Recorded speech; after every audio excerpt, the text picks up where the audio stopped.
still on for the fifth commandment in our examination of conscience on venial sins in preparation for possible sacrament of confession if our sins needs to be confessed already. So next is under still in the fifth commandment, laziness. No? Ano ba yung mga laziness natin? Nasa posisyon tayo, tamad na tamad tayo. May pumunta doon na sa police station na nagsasabi na nandun na po yung mga tao nag-a-attempt mag-sell ng land, no? Pumasok ng assessor's office, kumukuha ng mga papeles, no? I'm referring to Miss Tesraro. Tita ko pa po yan. Naglalakad po ng para daw sa lahat. Ako nga na co-air, wala naman akong pirma sa kanya, walang SPA. Nagkuha po ng mga ng mga papeles para makatransaksyon, no? Sinabihan ko po yung pulis. Hindi naman po nag-respond, no? Kasi pag mga ganyan po kasi baga may ebidensya nandoon mismo, hindi naman martires. No, raro nga sila. At meron na kasing ginawa yan sa was property namin na binenta nga at a very low price, wala kaming consent, etc. It's a crime. Very lazy po. Hindi man lang nag-respond yung police. Sorry po mamang police. Tsaka yung sa assessor's office mismo po, no, kumuha lang ng parang sedula, hindi naman taga doon po. Tita ko po yan na hindi naman po taga doon nagkuha ng sedula para ipakita lang na lehitimo siyang na taga doon sa municipality. Ako nga na talagang may bahay doon, residente doon. Hirap na hirap, no? Kailangan ko pa magpakita ng ID, etc. na sabi ko may barangay clearance ako, talagang resident ako doon.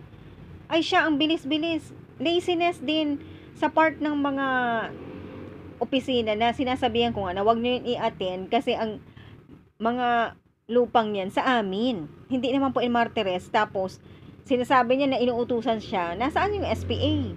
No, laziness. Pwede nang itigil yung evil and criminal offenses ng tao dahil lazy tayo. Sino ka naman, no? Tinitingnan pa kung sino yung nagko-complain. Yung mga lehitimo po mga landowners are always victim of this, no? Nagkakaroon na po yung mga tao ng satanic influence, no? Pag satanic po kasi deceptive, no? Lies.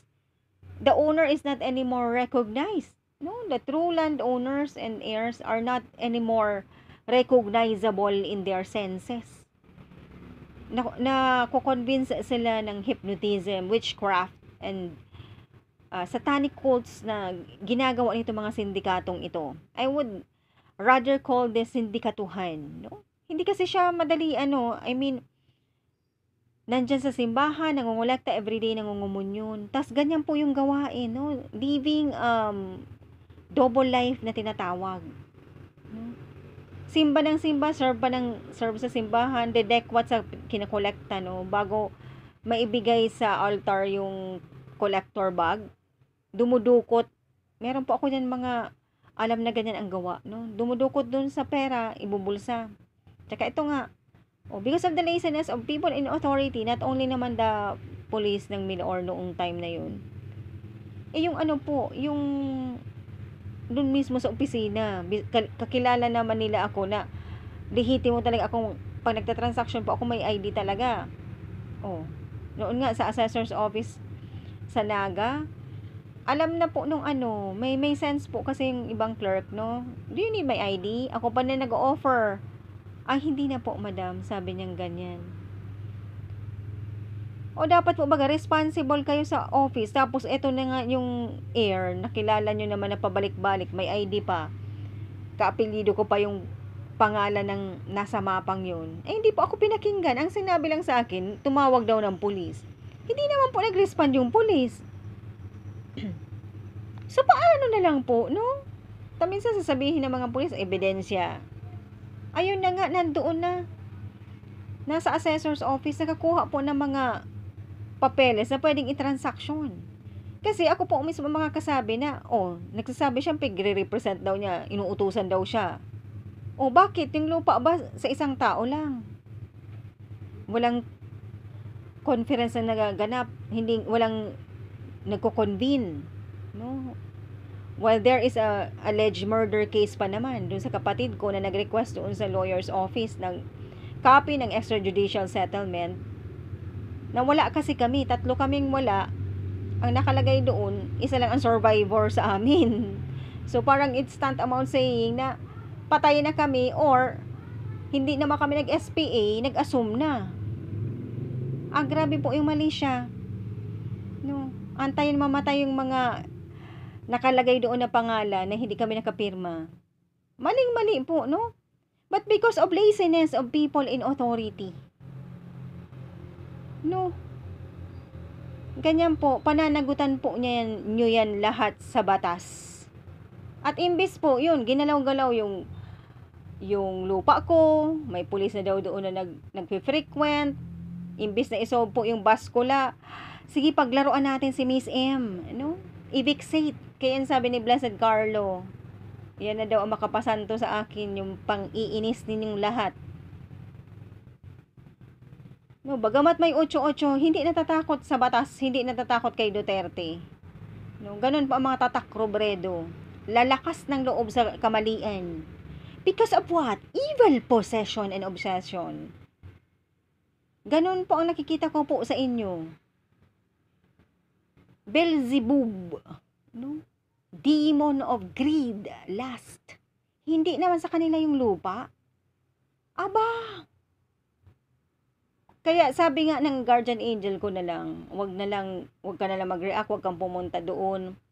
Pananagutan nila yan lahat. Kasi ang gusto man talaga niyan, yung nagwawala ka. Di ba yung mga reaksyon na pinag-aaralan pati ng talino ng tao. Ito pag kinuha ko to sa kapatid ko, paborito niya itong lipstick. Nabaliw na kay bakla siguro. Pinag-ano yung lipstick, mga bago naman, putol-putol na. O baka naman devil yung gumawa niyan. Ang hirap po, no? O kaya nga, if you are doing that to your brothers and sisters, no, sa ka-roommate ninyo, sa dorm, etc., the devil is in you.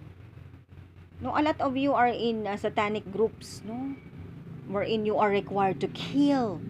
You are required to have, bestiality, incestuous affairs. Paraan niya may leveling up, offering kay Satan. Pero pag nangaw mo niyan, wagas. Working in a university run by a Catholic priest community. Wala na, double lives ang nangyayari po sa atin. Laziness. So, gusto yung mga instant, no? Pwede naman matupad po yung pangarap na kay God tayo nagpe-pray at nagkikling on, pero mas gusto ninyo na yung si Satanas. That's why ang pamamaraan ay sa krimen, illegal at makasalanan. So yun po ang aking mga my dear brothers and sisters. I could have solved a lot of problems already, no? Criminalities, mga syndicated na mga scams. Wala, we are so lazy. Sino ka naman? Hindi ka namin kilala. Meron na ngang ID, etc. I frequented the place. Kilala na ako. Yung boyfriend ko taga doon pa. Wala talagang nasolve. My dear brothers and sisters, siguro nakatransaction yung tita namin ng kung ano-ano. No? Ipanghingi lang yun ng pera. Gagalawin ko anya ito. Wala naman SPA. Pag SPA, lahat po ng lehitimong heirs nandoon. Hindi yan makakausap sa akin dahil inis. No, pinagsisiraan niya ako. Ay, grabe po ang mga tang ng devil, no? Hindi na nila yan nararamdaman or nare-realize. Basta lang ma-achieve yung kanilang mga kagustuhan, no? Alam niyo yung mga sarili niyo dyan. Sige kayo ng sige. Until one day, boom! God is gonna collect from all of you. Kung ano mga ginawa niyo sa properties ko at sa akin, sa kapatid kong namatay. Kayo ang nakakaalam niyan. Next, smoking or chewing tobacco, failure to care for one's health, driving carelessly.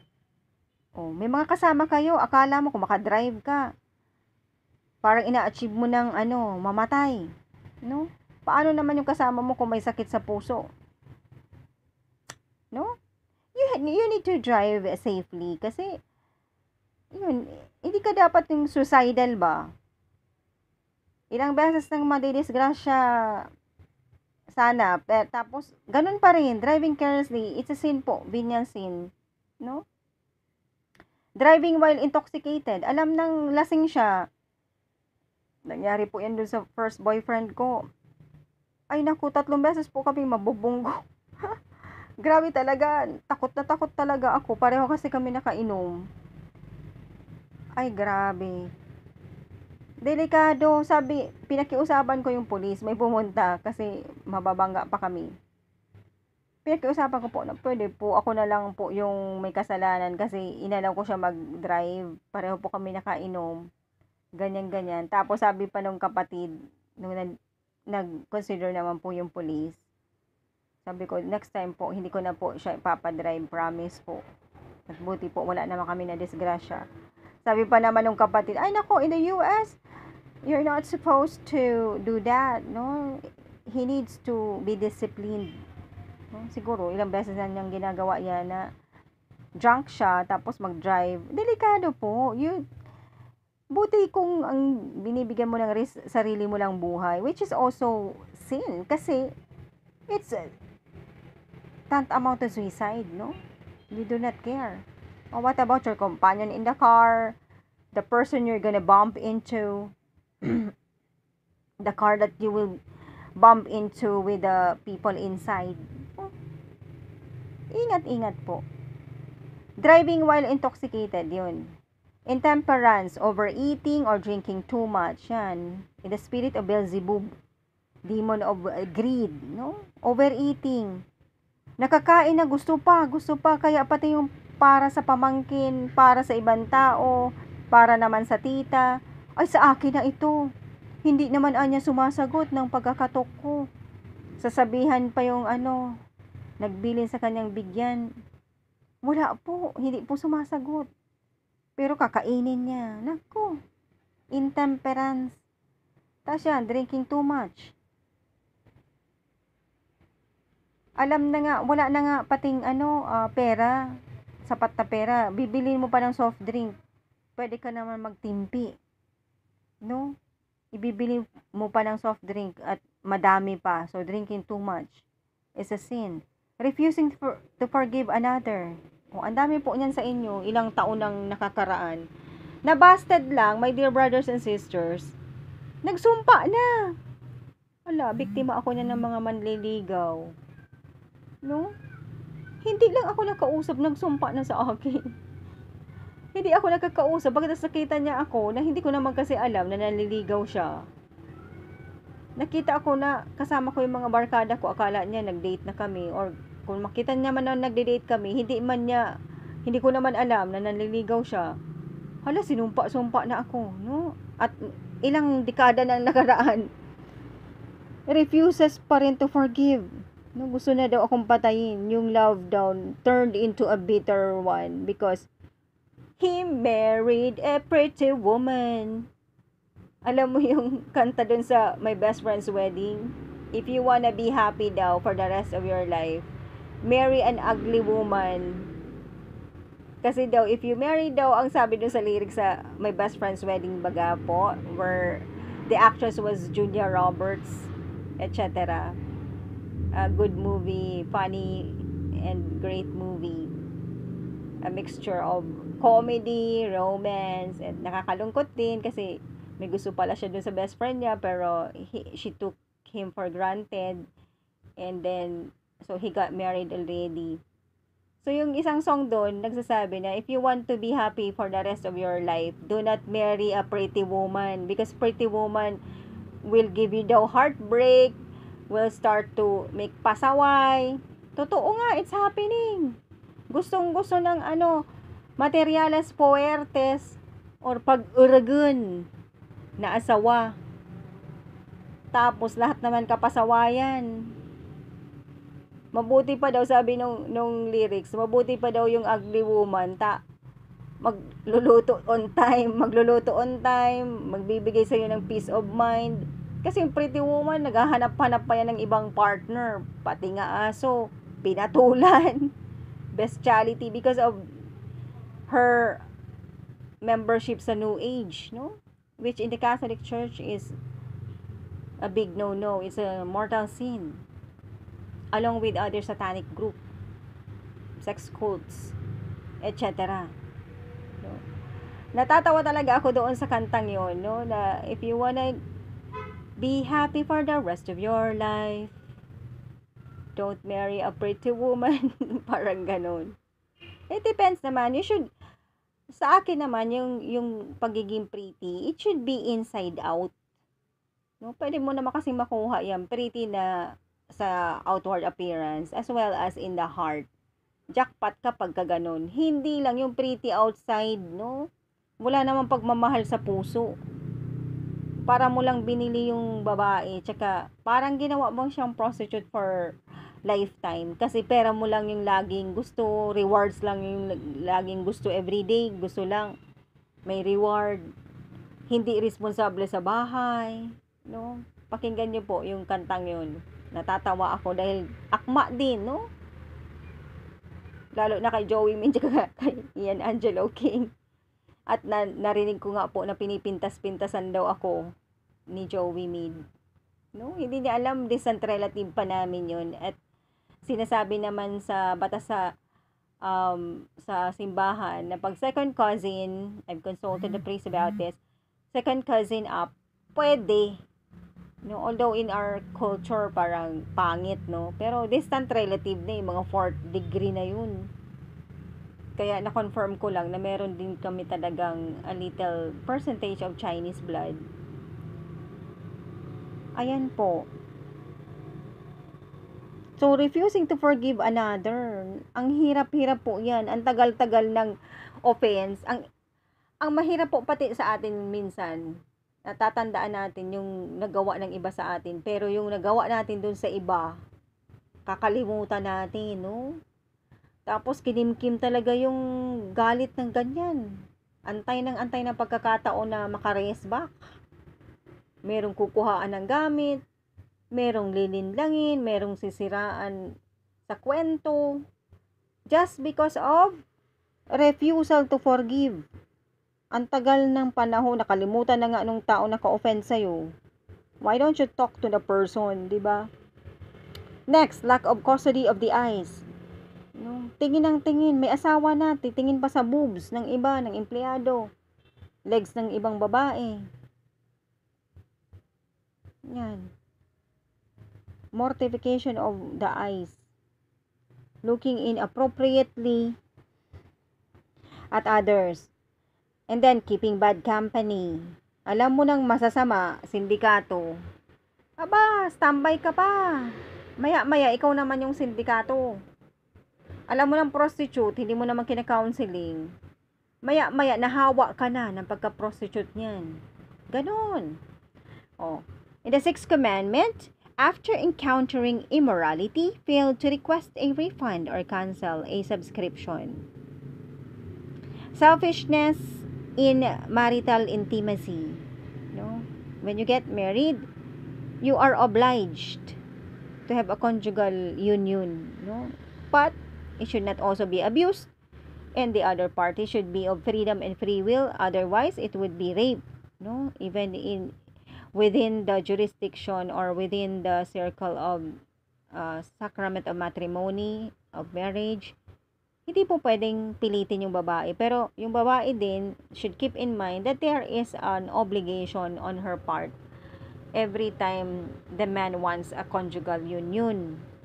No? Or sex. Next, seeking wrongful attention from another. Yan. Paano po itong seeking wrongful attention from another? Yun. Gagawa ng kung anong kasamaan. Yung pala, nagpapapansin lang. No? Or pwede rin kasi seeking wrongful attention from another. Yun. Yung mga gestures na nagtetempt. Papansin ba? Failure to respect persons of the opposite sex. Treating others as objects.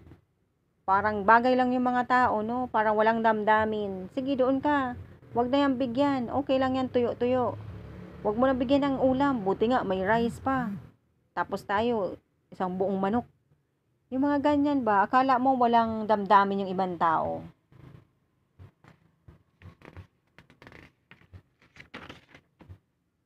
Acting immodestly or carrying oneself immodestly. So, ang dami-dami dyan. Sabi ko nga nung panahon, bakit kaya hindi ako kaagad nagkaka-boyfriend?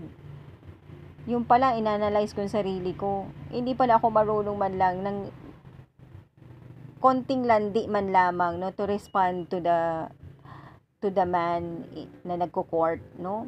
Minsan, grabe ako magtaray na kahit gusto ko na yung guy, parang tinetesting ko hanggang saan until they give up somewhere na hindi na nakatuloy, no? Hindi na na-push through kasi tinetest ko masyado, no? Grabe yung taray ko as if I do not like the person, yung ganun. Noon, yung ganun ang pagtetest ko sa mga nanliligaw. And then, they would give up. O, tapos may patesting pa yan yung daddy ko, yung mga classmate namin. Siguro yun ang nangyari kay Ian King. Sa akin nga. Yung mga classmate ko from AIM na gustong hingan ni Ian ng information about me, hindi yata sa kanya binibigay. Tas may mga, may mga patesting, mga exercises na procedures na tinatawag na hindi ko naman alam. Kaya nga, parang nagalit yung tao na yan sa akin, no? From love, parang turned into bitterness and anger na to the point daw na gusto na akong patayin. Tapos, ang sabi pa nitong taong to, no? Na ako lang daw yung naging happy sa situation. Paano niya masasabi yun, di ba? Sabi ko nga, kung siya talaga yung para sa akin, kung inasawa niya ako, hindi na ako napunta kung kani-kanino, no? Na boyfriend. Siya lang sana. Tapos ngayon, syempre, masakit yan sa loob niya. Pananagutan niya po. Kayo po mga lalaki, kung may naka-design sa inyong tao, kung anong nangyari dun sa taong yun, pananagutan ninyo yan. Kasi kayo ang may alam eh.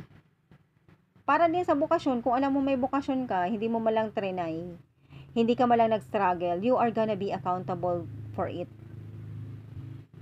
No? So, 7th commandment. Ay, hindi pa pala. Dressing somewhat immodestly. Yan. Sa harapan ng mga workers, lahat lalaki, nakabra ka lang. Paano na yan, no? Nakabra lang. Alam niyo po kasi ang lustful woman, hindi po yung nagpipili kung pangit yan, pobre yan, or what. Basta may sex organ. Ganyan ang mga manyak. No, yung mga members ng New Age, mga sex cults. No, may mga pa-hypnotize pa yan na kahit walang gusto sa kanila, i-hypnotize nila para yun ang humingi. Parang ganun ang ginagawa niyan. Sa bagay sa aso nga, nagkapatol. Oh.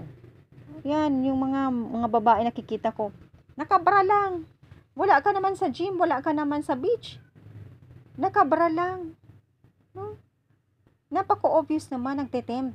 No, very lustful gestures. Tapos yung asawa naman, tinotolerate, no? Tinotolerate because those things would lead you to sin. No? Next, allowing your heart to stray from your spouse. Ay, sus, ang dami niyan. No? Katabi na yung asawa, tumitingin pa sa iba. Hindi ko yan maintindihan talaga. Kahit malang itsura yung kasama ko na dinesisyonan ko maging boyfriend. Hindi talaga yan ako. Kung tumingin ako sa iba, tingin lang yan. Wala yan pumapasok sa isip ko at puso. No, ganun po ako ka-faithful sa boyfriend. At least isa-isa man yun, hindi ko naman sinabay-sabay. Ang pangit po kasi may kasama ka ng kadate, kahit kadate pa lang nga. Diba, very unethical naman na napakabastos mo na tumitingin ka sa iba, may dumaan lang na sexy host and model, no, popular. Mali. If you are in love with a person, hindi mo na yung titingnan yung iba. Yun lang po sa akin. Noon nga, I have a classmate na kinikwento niya sa akin, may niniligawan siyang 3 babae. Sabi ko, you know what, man? I don't think there's love in you. It means to say you're not discerning the will of the Lord God. Because if you are discerning and truly in love, isa lang yan yung pupuntiryahin mo no matter what. Di ba tama ako? Buti pa kami mga babae nagpapaligaw. Kahit 20 pa yan manligaw sa amin, okay lang. Kasi pipiliin lang namin dyan kung sino. Di ba? Yun nga ang sinatawag ng mami kong collect, then select. Pero kayong mga lalaki, wow, confused kayo niyan kung ang nililigawan nyo, 5-5 o 20. Wala kang true love, tsaka hindi mo dinidiscern yung gusto ni God. Ayun nga, si Ian Angelo nga, bata pa, ako na ang nakikita. Wala man ginawa, no? Kaya pananagutan niya ako kung anong mga nangyari sa akin. Pananagutan niya yan. Pagkatapos ngayon, ganun ang naiisip niya, no? So, allowing your heart to stray from your spouse. Dapat sa spouse ka lang naka-focus. No, di wag ka mag-asawa kung ang gusto mo madami. No? Na dapat nga hinuhuli din yung mga ganyan kasi yung personal sins na mga ganyan, my dear brothers and sisters, has of course effect to the society as a whole. Akala natin minsan sasabihin natin na ako naman to, katawan ko to, this is my personal life. Lalo na kayong mga nasa nasa government services. No, walang pakundangan yan. Kahit doon sa Victoria Court daw, ang daming mga nakakamera, no? Nakakahiya po kayo kasi you are entrusted with public fund and public trust. No? So, in the 7th commandment, wasting time. Ang daming ganyan, no? Naubos na yung oras magparachismis sa kapitbahay. Nakikitira sa inlo. Paglabas, ilang tindahan yung nachismisan, gawa-gawa ng kwento against sa mother-in-law. Hindi mo lang naisip na siya naman ang willingling pumunta doon, libre lahat, libre kuryente, libre kain. Pinagchichismis mo, pinagsisiraan mo sarili mong mother-in-law. Buti pa kaya binarkada mo na lang. Buti ka nga, libre ka sa lahat. Paglalabas pa yan, pahingi po ng pamasahe, etc. Diba? Ungrateful. Wasting of time. Hindi naman kailangan lagi ka na lang pa-party. Kawawa naman yung naipon mong pera. No, waste of time yun. Imbes na atindihan mo yung na-monitor mo yung mga negosyo mo, napabayaan mo kasi lahat ka na lang party. No, waste of time. Wala ka ng prayer life, wala kang balance schedule. Failure to pay debts promptly. Failure to practice charity. Ang sinasabi naman po kasi dito sa failure to pay debts promptly, kung meron ka ng pambayad, ibig sabihin, pinoprocrastinate mo pa. Meron ka na rin pambayad, ayaw mo pang ibigay. No? Failure to practice charity or to help the poor. Who are the poor? It's not only the poor in material things and in money. Those who are downtrodden, those who are victims of injustices. Like us, halimbawa, mga negosyanteng mga niloko, pinagnakawan, no? Pinagnakawan ng mga taong tiniwalaan to manage. Those are poor people also. When people are so sorrowful, downtrodden, no, victims of injustices, they are the poor. Please remember that always. Who is being referred to as poor in the Holy Scripture, Word of the Lord God?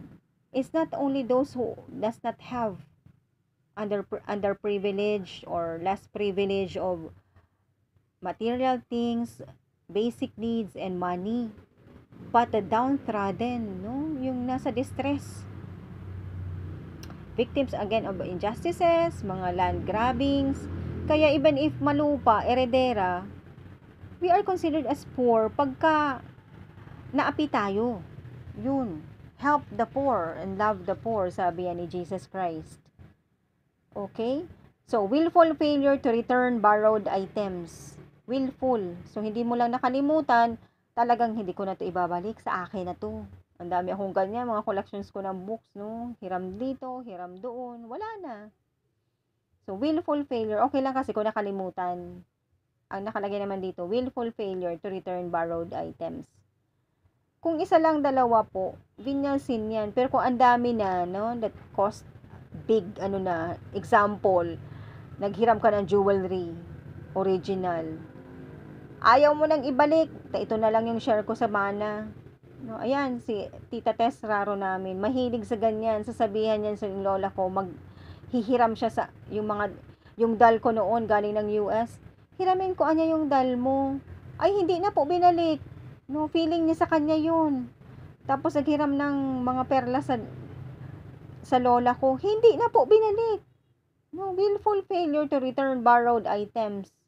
It's not amount po to stealing. Ayaw mo nang ibalik eh. Willful eh. Hindi mo nakalimutan. Pero, ura-urada before you borrowed it, yun na yung intention mo. No? Not to give it back. Next, theft of small or inexpensive items. No? Theft of small and inexpensive items. Pag small pala, vinyansin pa lang yan. No? Pero huwag kayo mag-try sa mga shopping center, sa mga ganyan, grocery, kasi mapapreso kayo niyan. No? Next, attachments to persons or things. Ayan, kahit yung asawa mo, ayaw na sa'yo, kung kani-kanino ng lalaki na pupunta, ayaw mo pa rin siyang wala yan. Kasi sabi ni Father, hanggang umabot sa puntong ng patayan, no? Kasi alam na ng husband na nangangaliwa. The next argument, patay. Di ba yung nakwento ko sa inyo, yung doktor. Attachment kasi. Ay, sayang naman. Kung paalisin ko siya, grabe na yung nagastos ko sa kanya, mga ganon. Pero kung nakaka-harm na kasi sa yung tao, it's giving you disgrace already and bad luck. Bakit, di ba? Bakit mo papastay? Imagine mo, pati sa aso, nagsisex. Dahil gandang-ganda ka lang sa mukha niya, sa katawan niya. Oh, sa bagay, man, decision mo yan. Pero that's what we call attachment to persons or things, no? Tsaka, halimbawa, ang kapatid mo gusto mo mag-asawa. Buti kung may nakikita kang danger, sasabihin mo. Pero ayaw mo naman paalisin, naka-plan naman sa kanya si God na mag-asawa siya. I repeat, unless nakikita mo may danger, no? Mahaharm yung mahal mo sa buhay. That's the time that you dialogue na wag na yan, ganito, ganyan. Otherwise, you will be attached. Sino ka para mag-hinder sa will ni God, no? Next, failure to keep a promise. Ay, ang daming ganyan. Bigay ko sa'yo yung Rolex watch. Bigyan kita ng 5 million. Share mo na. Bigay ko yung bahay ko sa'yo sa Alabang Hills. Hindi naman, no? Pampaano lang. Pampapresko. Next, squandering money on needless items or pursuits. Intindihan naman natin yan, di ba? Paggamit ng pera sa hindi dapat, no? Example na lang, lalo na yung mga kinurakot na pera. Imbis pambigay ng livelihood program sa mga tao, naku, pinang shopping, pinang abroad, pinang tour, pinaaral sa anak kung saan saang eskwelahan. Meron naman dito sa Philippines, doon pa sa ibang bansa, ganun din naman. You know what? I've heard someone said who came from Harvard that just for her to graduate, it was a requirement to kill someone. Imagine, murder case. Ay nako, wag na lang kung ganyan man lang. 'Di ba? Parang ako din, yung sa AIM daw, may nagsabi na just because I am not having SEX, I needed to, go somewhere else. Mali po baga, nagbayad nga, tapos dapat ang basehan yan, yung sa grades. O tapos halimbawa naman, case system, hiyang-hiya naman makipag-unahan sa mga ibang estudyante. Hindi naman yung basis to test the student if she learned or not, di ba? So, 8th commandment, gossiping. Naku, ang dami-daming ganyan. Chismisan to the max na wala namang solusyon. It's written in the Bible that it's okay to talk about people, their errors, ganyan, but with the intention to help solve, no? That is charity pa rin. Pero just merely gossiping, no? Para masiraan yung tao, mawalan ng moral, etc. Mawalan ng trabaho, karelasyon. yaman, etc. You will be accountable to God for it. No? Lying. Oh, ang dami niyan. Spreading rumors, talking behind another's back, making rash judgments, being unjustly suspicious, being negative, critical, or uncharitable in thoughts about others, failing to restore the good name of others you've endured verbally, cheating at games or schoolwork, etc. Oh, na-remember ko po yung mga pag-game namin nun sa Third Order of the Franciscans of the Immaculate. Yan si Sister Rosie Segara. Ang galing po niyan magloko. Nag-cheat po. Games na lang, tertiary ka. Galing-galing mo manloko, no? Magdaya. Yan, Chinese po yan. Si Madam Rosie Segara. Ang gagaling po. Doon po nila nakuha yung program ko sa paninira sa akin, no? Nilinlang yung pare. Ilang taon na rin ang nakakalipas, no? 2014 yata yun. Ilang taon na po ang nakakalipas na naloko lang nila yung pare patungkol sa akin, no? Para makuha nila yung programang napagkakitaan.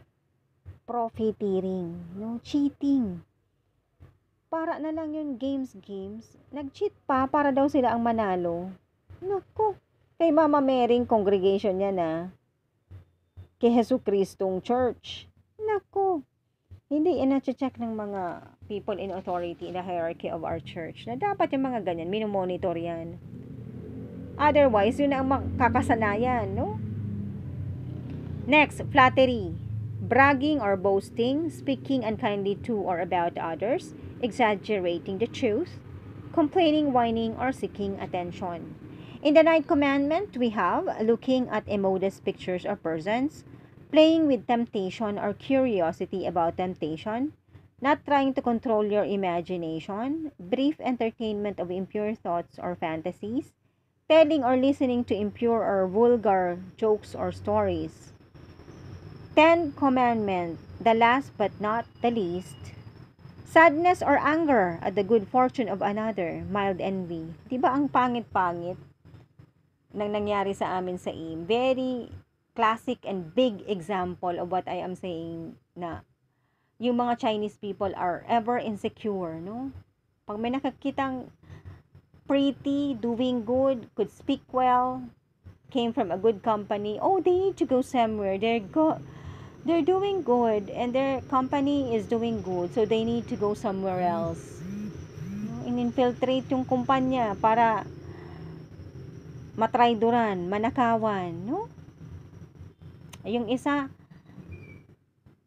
temporarily pong nag-employo sa kumpanya namin. Naku, nakahanap ng paraan. Naka-close po ng deal. Pagkatapos dali-daling umalis. Inangkin po yung transaksyon. Chinese po yan, no? Kaya paano nyo masasabi sa akin, my dear brothers and sisters, raise your flag, kayong mga matitinong Chinese, Filipino. Dahil ang dami po namin concrete examples ng ganyan, no? By experience. Multi-million transaction po namin ng importation of something, products. Pinatrabaho dun sa staff na yun. Chinese po siya, nakiusap lang na panandali ang makikipagtrabaho for training. Gusto niya daw yung negosyong yun. And in fact, after umalis daw sa kumpanya namin, nagtayo din ng sariling ganun. I do not know if it lasted, no, for long. Ang sama po, di ba? Kung magkano milyones yun na nawala sa kumpanya. Nakiusap lang na makikitrabaho. Kaya ingat-ingat din po tayo. Ako po may dugo din kaming konting percentage ng Chinese, pero hindi naman po kami ganyan, no? Sabi nga niya ng ka-dormmate ko si Cassandra, ay naku, sanay kami niya. Parang train na train kami magparapandoko ng tao, mag-get, grab, no? Nakikipag-unahan. Kahit sa mga boyfriendan, akin na to, ang sa kanya, mapasa akin. Yung mga ganyang, tema, na samantalang, meron namang plan sigad sa bawat isa Meron naman yan dapat na para sa'yo. Dapat di mo pinakikialamanan yung plan ni God. Diba? Yun. Nasaan na ba tayo? Not trying to control your imagination. Playing with temptation or curiosity about temptation. Yan. Si Ian King, tinamp lang ni Joey Mead. Yun nga, na-overwhelm siya na model and host. Diba? I am Joey Mead. Wala daw, parang na-hook up daw yan doon sa place ni Joey. Yun ang pinakita sa akin ni Lord God. Hindi na siya nakakalabas si Ian King. No? Kasi hinahabol-habol pa ako niya ni Ian King kung saan ako nagpuntang workplace ko. Hoping na to be able to talk with me until he ends up, having sexual relations to the people near that place. I do not know with him kung paano siya nagaganon. Parang na-hypnotize po siya. Pagkatapos, hindi na siya agad-agad makakalabas. I think nangyari din yan sa mga brothers ko. May mga babae po kaya talaga na may evil influence, no? Para may power. That's why I'm trying to address, diba, yung lately, yung mga topic ko about women. Kasi napakalaki po ng role natin na obviously na na tayo, we crumbled down because of this pandemic and economic crisis. Pag tiningnan mo, ang dami talagang mga evil things that happen in the society because of evil women. No, ito na lang ang divine mercy na to. Mga babae man yung nag-workout. May kasama pang abogada na ma-divert yung attention. Sa akin yung divine mercy picture, kinuha yung tarpaulin, nag-misrepresent daw itong Angela Basco na ito, nagparapanghingi po ng donation. They were able to go to Poland and misrepresented na siya daw yung pinakitaan. Naniwala naman yung mga cardinal doon. Big scam, no? Sana maintindihan to ng mga babaeng gumawa noon. Ang mahirap po kasi, hindi naman sila tinamaan ng COVID. So, hindi nila dama. Kaya mag-pray po kayo, my dear brothers and sisters, na kung sino po yung mga source nitong pandemic natin na ito, na it's a divine wrath, no? It's a divine penalty to all of us. Panagutan ng mga taong yan na minurder pa nga yung isang broadcaster who has been tackling up, these things that's happening in the church, in the Diocese of Albay. So much money involved po sa kanila. Yung SEDP pautangan nila, millions po. Pero ang dami naman nagnanakaw na mga empleyado, hindi po nahahalata. The auditing department is a shot. Even if there is a system, wala. Ayun, namamayag pag po yan, Angela Basco na yan. Nasa Chancery Office po yan ng Diocese of Albay. May kotse na. Pagpunta ko po doon, walang-wala, no? Nainggit. Ginawan po ng paraan. Ang alam ko po, gumawa-gawa ng ID. In fact, ang nag-i-inform po sa akin, sa si Mr. Dinyo, yung nakausap ko pong nag-process ng copyright certificate ko sa pictures. Ang nakikita daw nilang findings nila, gumawa daw ng ID na ang pangalan nga ako, pinalitan niya lang yung picture. Tingnan nyo yan, my dear brothers and sisters. Copyright infringement yun. Due for imprisonment yan. Pati po yung nangyayari dyan sa aking radio program. Divine Mercy din po. No scam. Tapos sabi pa, nagde-defend pa po yan si Jake Bajola na nag-agaw ng program ko na hindi mo mambaga nga yung pinaka-copyright. Sinabi po sa akin sa Intellectual Property Office of the Philippines na even if hindi yan copyrighted, may evidence baga, di ba? May copy yata yung NTC sa mga nauna kong program na nire-record po kasi nila yan, yung mga ini-air sa programs. So, may evidence po yan. Hindi sila pwede magsabi na sa kanila yung program ko. Ginamit nila yung lahat ng materials ko. Ginamit nila yung stinger, program ID. All of those are intellectual property. May ownership yun. Sa akin yun. Ako nag-design, ako nagpa-record, ako nagpa-lagay ng background, etc. Walang respeto sa batas, pero nangungumon yun everyday. Walang respeto sa freedom and free will at ownership ng iba. Walang respeto sa dignidad ng ibang tao. Pero nagsasanto rosaryo. Yan. Yan ang mga tinatawag na santong kabayo. banal na aso. Yung animals yung naging na dignified, no? Imaginin mo yan, model, host, boyfriend na yung aso. Alam niyo, my dear brothers and sisters, pinagtataka ko rin kay Lord God. Pinapakita niya yan sa akin lahat. Sabi ko, Lord, nakaka-stress din po, di ba? Na bakit ako yung pakitaan niyan? Tapos para may responsibility pa ako na i-share, no? Because this woman has already bad plans about me, sabi daw, no? May binayaran daw itong hitman, kagaya nga ni Robredo. Paulit-ulit nga ako, no? Doon sa isang vlog ko. Oh. Kaya siguro I need to be sharing all of this kasi sila yung naunang nagkaroon po ng bad intention sa akin. Hindi ko pa nami-met yan and I don't even care about her. Diba? Showbiz. What's in it naman for me? Ano naman magagawa niya sa akin kung kilala ko siya or not, diba? But apparently, even before I have known her, meron na siyang masamang balak sa akin.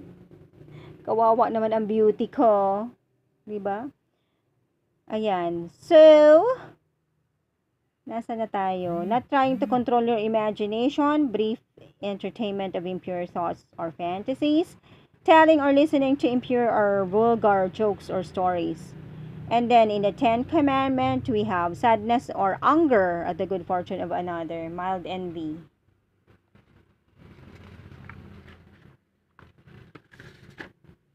Desire for the goods of another, mild jealousy, and failure to distance yourself from the world's wealth, mild greed.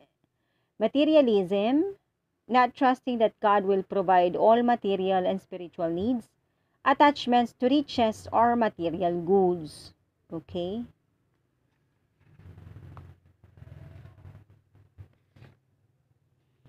So that's it, my dear brothers and sisters. If you want to examine your conscience, try to check on this, the checklist that I've given, making use of the 10 commandments, to see what venial sins you have. I repeat that they are not grave sin. They could be mentioned or may not be mentioned in your confession.